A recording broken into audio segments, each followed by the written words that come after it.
Salut tout le monde. Et pour faire court, je suis allé voir qu'est-ce qu'on a encore fait au bon Dieu.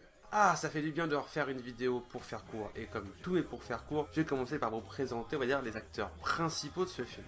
Dans les acteurs principaux, bien sûr, vous allez retrouver Christian Clavier, que vous connaissez très bien sûr dans la saga des Bronzés ou dans la saga des Visiteurs.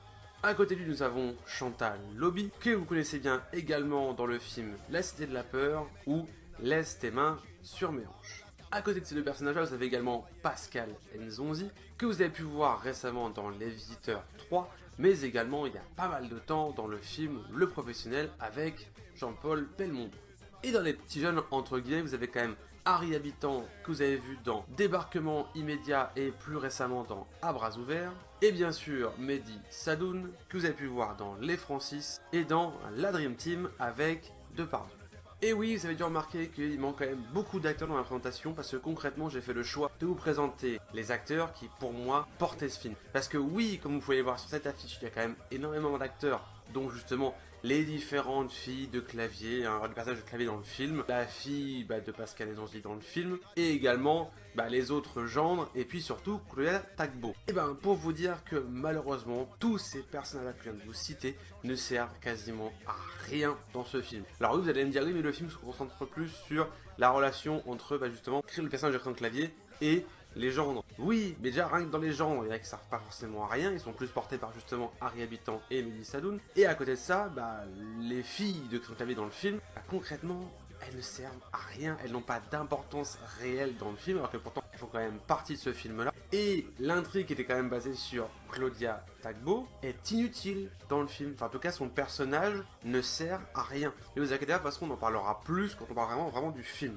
Pour revenir donc quand même sur les personnages, l'acting est quand même toujours très bon. Il n'y a pas forcément grand chose à dire, mais il est surtout bon parce que on sent que Clavier et Lobby, et même également un peu Nzonzi, portent ce film. On se concentre principalement sur leur jeu d'acteur et leur personnage. Et pour un film qui se veut familial avec énormément de personnages principaux, je trouve ça dommage. Ensuite, le scénario, malheureusement, c'est mon avis, je trouve que le scénario ne va pas du tout sur ce qu'ils nous ont vendu, en tout cas sur ce que nous proposait le film. Par deux fois pendant ce film-là, ils auraient pu jouer vraiment sur le côté voyage à l'étranger, de voir la réaction des deux Verneuil, du couple Verneuil dans les pays étrangers avec justement leur gendre et leur fille avec eux, voir l'interaction avec les différentes familles. Ils ne jouent absolument pas là-dessus et par deux fois ils auraient pu, ils ne l'ont pas fait. Je trouve ça vraiment dommage. Et comme je vous disais, à côté, il y a quand même Claudia Tagbo qui a été dedans. Et c'est pas juste un personnage secondaire, elle est quand même sur l'affiche principale. On peut se dire quand même que, je vous spoil rien au niveau de ce personnage-là, mais il y a quand même une intrigue qui est liée à ça. Et concrètement,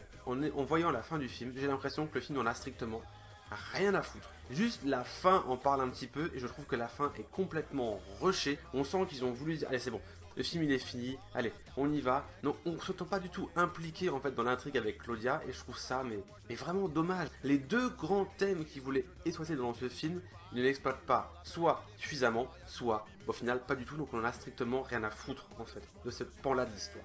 Et vous allez dire, mais pourquoi ils font ça? Parce que je trouve que concrètement ce film, alors pourtant je suis français etc, mais ce film je le trouve trop pro-patriotiste en fait. Tout le pan du film, effectivement, on le voit dans la bande-annonce, la fameuse famille Verneuil qui fait oui, on va tout faire pour faire aimer la France à nos gendres, etc. etc.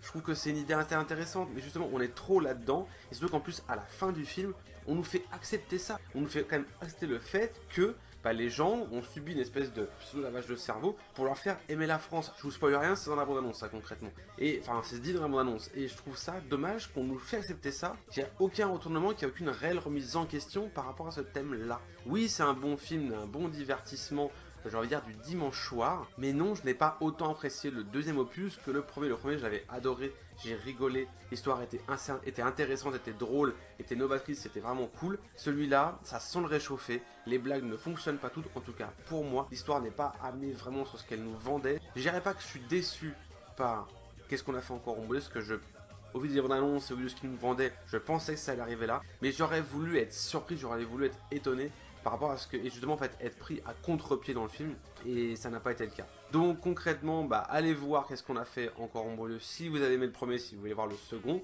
ça reste un bon divertissement du dimanche soir, j'ai envie de vous dire ça comme ça, mais pour ceux qui veulent vraiment voir quelque chose de novateur par rapport à l'histoire et de vraiment crédible et sympathique à voir à l'écran, ah bah qu'est-ce qu'on a fait encore au bon Dieu? Pour moi, c'est pas ça.